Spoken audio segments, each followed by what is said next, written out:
Hopefully you're watching this video not long after it drops, because I don't really know how long it's going to be up on YouTube. If it's up on Rumble, then that's great. It's going to be up there forever. But yeah, this one could be a little bit fucking touch and go, but it's all about statistics, and it's actually like based in fact.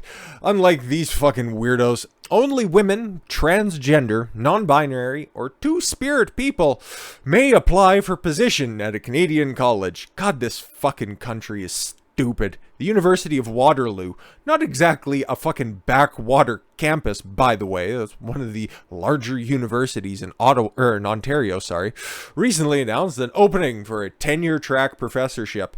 So it's not like, you know, a fucking secretary out front or the fucking greeter. No, this is for a professorship if you're a woman, transgender, non-binary, or two-spirit person.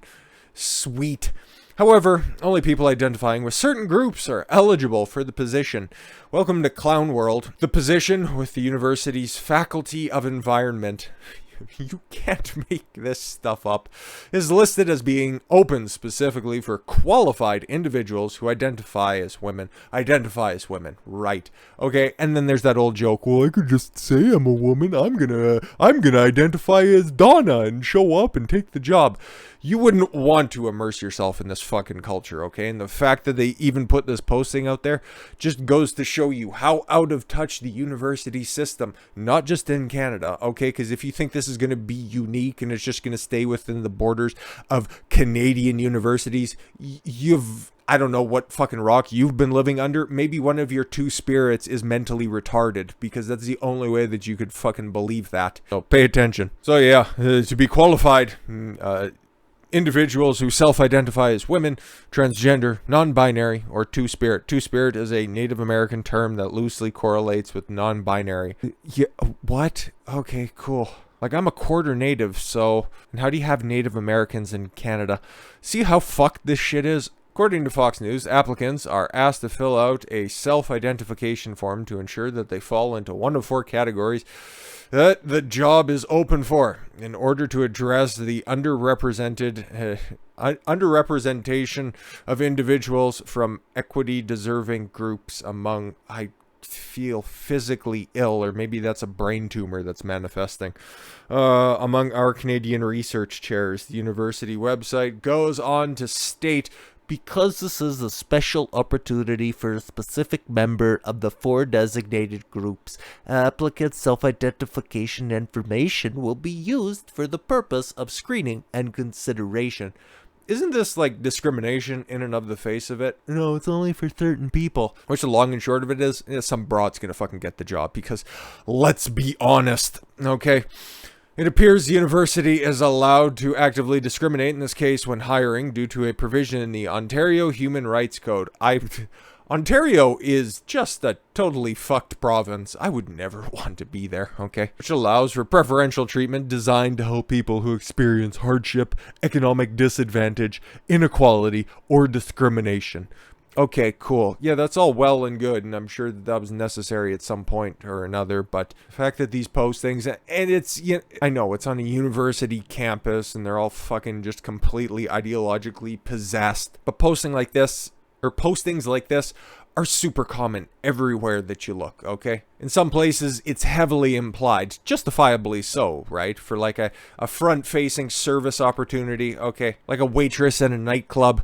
Obviously, you know what, theoretically, anybody can apply, but let's be honest, who is going to be getting that job, okay? Okay? Or when it comes to a bricklayer, okay? Anybody can apply, and we all know who does end up applying at the end of the day and who's going to get hired due to the stress of the job. Let's be fucking honest about this shit, right?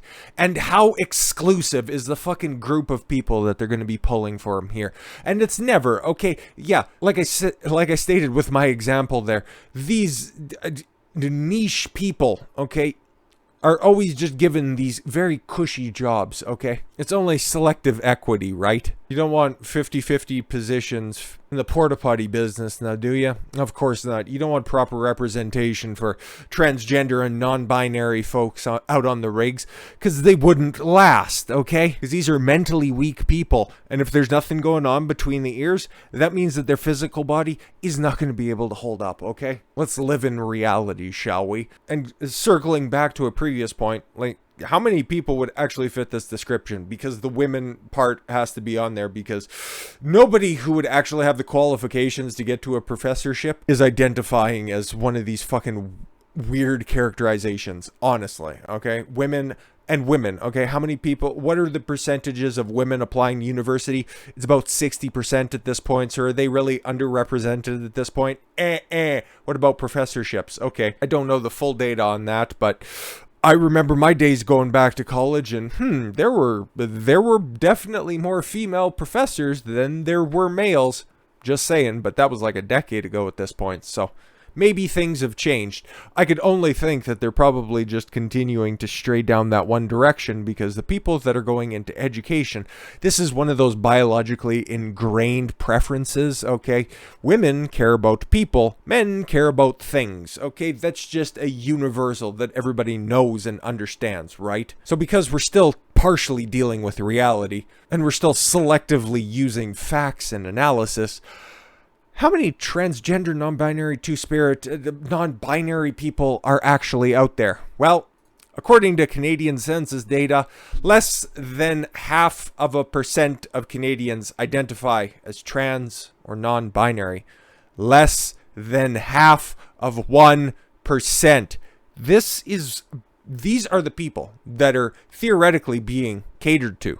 Okay, when you have Justin Trudeau step up in front of a podium saying, for all my underrepresented LGBTQ, AIPR, STLNMNOP people that are out there, he's talking to the 0.33% of Canadians that just identify as transgender or non-binary. There's literally nobody, okay? Like, I've met a few gay people in Grand Prairie in my time being here, okay? It's not that many, okay? Or at least if I've met more of them, they're not as overt as these activists are, right? And the people that are activists, they go back to their regular lives because, you know, it's like, I'm an ally and I think trans rights are human rights. Again, which rights are being denied to these 0.33% of people that are out there? It makes no fucking sense. You're trying to cater to a super minority. Okay? And this is such fucked thinking where you need to be making huge policy decisions based on the extreme outliers. Unbelievable. New census data shows that just 0.33% of Canadians identify as transgender or non-binary, according to CTV News. And you were hoping, praying, okay? This is CTV News, by the way. They were hoping and praying that it was so much more than that. But even at, like, what was the last research that was out there? 10% of the population was gay in some form or fashion?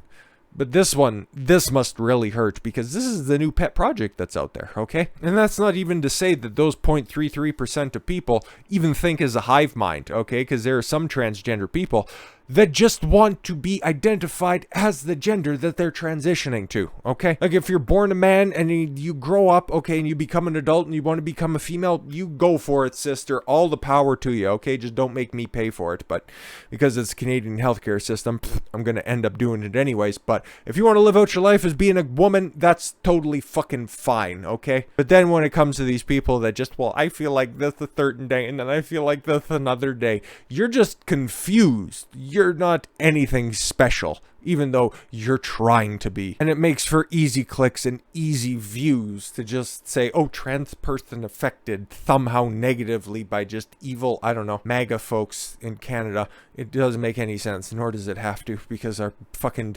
mainstream media is even more cancerous than it is in the United States. But regardless, we got the hard facts here. Sorry for the a little outburst, but this shit is just, it was so obvious, but now that the data's out there, it's like, okay, cool. What are you trying to make any policy decisions based on 100,000 people across the entire country? Across the entire fucking country. It's a big country. There's a whole bunch of fucking people in it. Data shows that 100,815 people identify as such, with 31,555 transgender identifying biological males, 27,905 transgender identifying biological women. You're making this far too difficult to follow, just like several other things.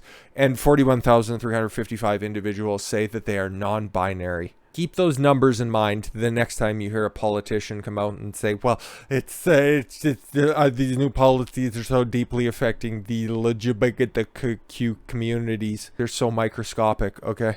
Like, you theoretically stick all of them in one place, and it's about the same service area as Grand Prairie and its outlying communities. That's it.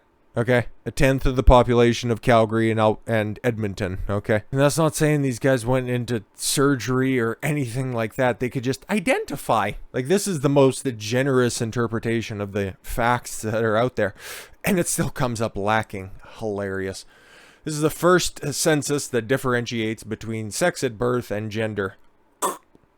Previous surveys asked about sex, with the 2021 asking about both sex at birth, which is said to be determined by a person's biological characteristics, and gender. Yeah, but what about your chromosomal makeup? How about that? That was probably pretty important. But no, we've moved beyond that. Ugh, fuck this country. StatsCan said it would narrow gender down to 2 categories. Well, that's just very intolerant. To protect the confidentiality of responses provided. Well, and because they didn't want to have to rattle off, okay, and 16 people in Canada identify as a blade of grass. Wonderful. So instead they will be labeled as men plus and women plus. Okay, cool. So they're women plus, just a little dangly parts. Or they're men with some additional accoutrements on their chest. Each term will encompass some people who identify as non-binary. Okay, cool. So what were you born as? Okay, cool. Now you want to identify as the part-time ghost? Wonderful, terrific. The Liberal government, added gender identity and expression to its list of prohibited grounds of discrimination in 2017. Amending the criminal code to include them as identifiable groups such as hate speech and crimes. You're just only allowed to tell them that they're wonderful and fantastic and totally 100% sane. StatsCan mandate, it says that it's aiming to develop a gender-based analysis plus, data hub to support evidence-based policy. That's going to be really tough to come across. Development and decision-making, both within the federal government and beyond. Ugh, shit makes me sick to my fucking core. But remember, a third of a fucking percent of Canadians, okay?